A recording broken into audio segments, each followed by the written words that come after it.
அஸ்ஸலாமு அலைக்கும். இன்றைக்கி தஹஜத் டு இஃப்தார் வரைக்கும் என்னோடய ரொட்டீன் எப்படி போச்சு அப்படிங்கிறது தான் இந்த வீடியோவில் நான் உங்கள் கூட ஷேர் பண்ண போகிறேன்.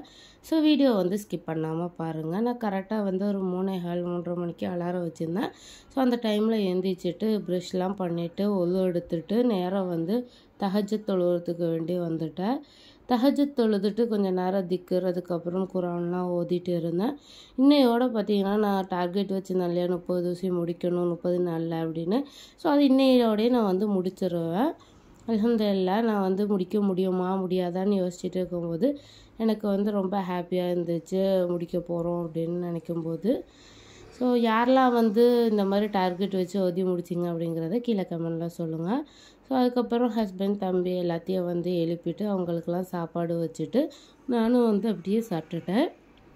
சஹர் வச்சு முடிச்சாச்சு. ஃபஜ்ர் வாங்கும் சொல்லியாச்சு. ஸோ ஃபஜ்ர் தொழுதரலாம் அப்படின்னு சொல்லிட்டு நேராக ஃபஜ்ர் தொழுக வந்துட்டேன். ஃபஜ்ர் தொழுதுக்கப்புறம் ரொம்ப டயர்டாக இருக்குதுன்னு சொல்லிட்டு தூங்கிட்டேன்னா. இன்னைக்கு ஸ்கூல்லாம் லீவ் விட்டுருச்சு எக்ஸாம் முடிஞ்சதுக்கப்புறம். ஸோ அதனால் ஒரு 10 மணி வரைக்கும் நல்லா தூங்கிட்டோம். இஸ்ராவும் எழும்பலை. அதனால் நானும் கொஞ்சம் நேரம் தூங்கிட்டு ஒரு 10 மணி 10:30 கிட்ட தான் மறுபடியும் எந்திரிச்சேன். இது பார்த்திங்கன்னா ஓம இலைன்னு சொல்லுவாங்க. ஸோ இது சளிக்கு பிள்ளைகளுக்கெலாம் ரொம்ப நல்லது. நானும் பார்த்திங்கன்னா சில டைம் போயிட்டு ஒரு இலைய எடுத்து அப்படியே பறித்து சாப்பிடுவேன்.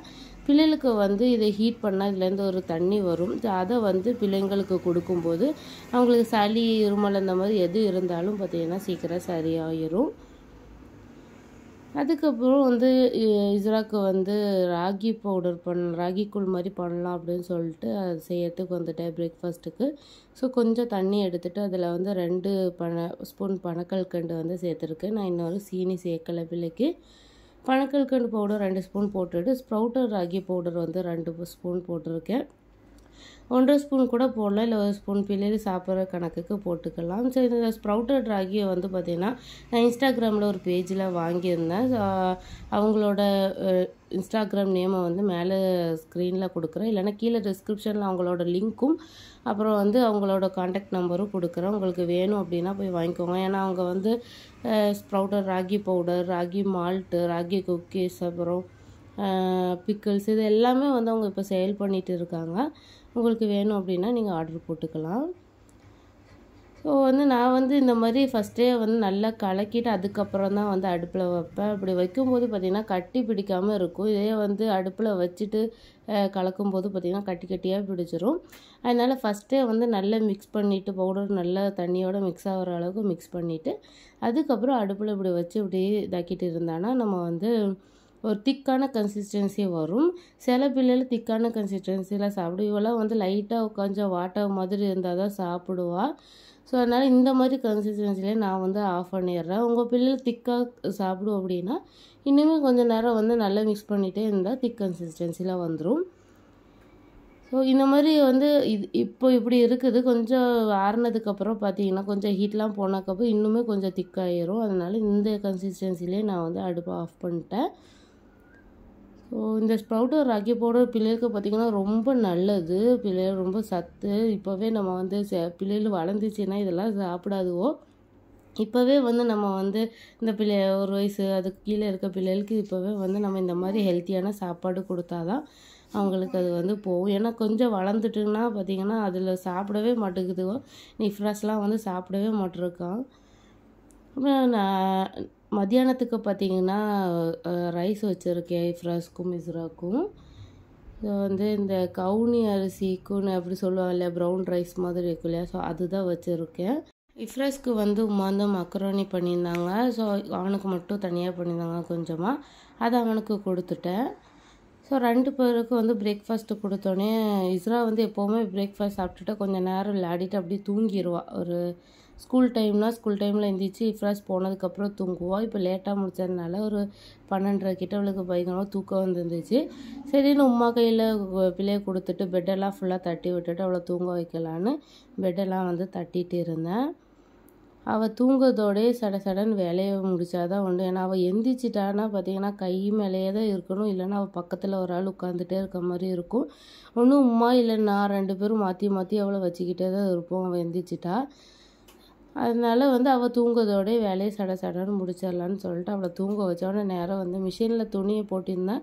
ஸோ அது வந்து முடிஞ்சிட்டுன்னு சொல்லிட்டு அதை காய வச்சுட்டு இஃப்ராஸ் வந்து டாய்ஸ் அங்கேயும் இங்கேயும் போட்டிருந்தான். ஸோ அதெல்லாம் எடுத்து வச்சுட்டு இருந்தேன். என்ன தான் எடுத்து வச்சாலும் பிள்ளைகள் அங்கேயும் இங்கேயும் வந்து டாய்ஸ் போடும்போது நடக்கும்போது காலில் பார்த்திங்கன்னா அங்கேயும் இங்கேயும் தட்டும். அதுவே கோவமாக வரும். நமக்கு சொன்னால் புரிஞ்சுக்கவும் மாட்டாங்க. ஃபுல்லாக வந்து க்ளீன் பண்ணிக்கிட்டே இருக்க மாதிரி இருக்கும்.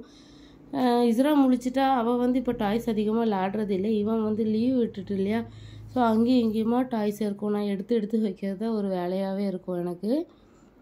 அப்புறம் டேபிள் மேலே இருந்ததெல்லாம் வந்து ஃபுல்லாக க்ளீன் பண்ணிகிட்டு இருந்தேன். அங்கங்கே பொருளாக இருந்துச்சு.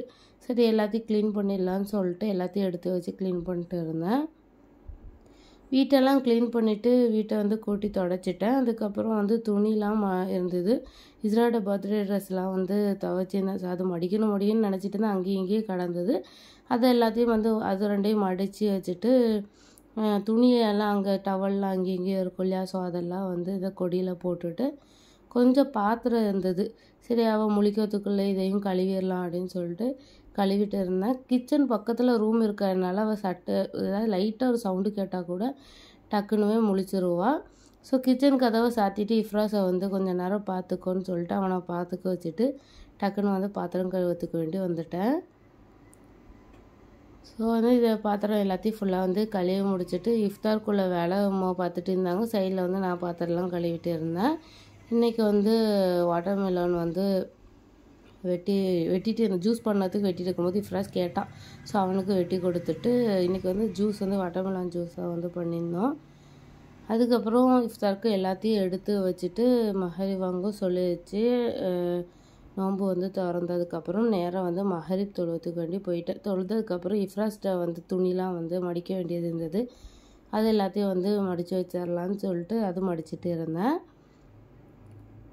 ஸோ துணி தான் வந்து இந்த வீட்டில் வந்து நிறைய பேர் தம்பி வாப்பா எல்லாருமே இருக்கிறனால துணி அதிகமாக வந்து விழும்.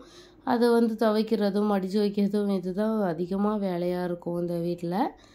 எல்லாத்தையும் வந்து வேலை பார்த்துட்டு இருக்கும்போது இஃப்ராஸ் வந்து அவன் வந்து ஏதாவது உம்மா சாப்பிட கொடுத்தாங்கன்னா இங்கே வந்துட்டு உம்மா எடுத்துக்கோ அப்படின்னு சொல்லுவான்.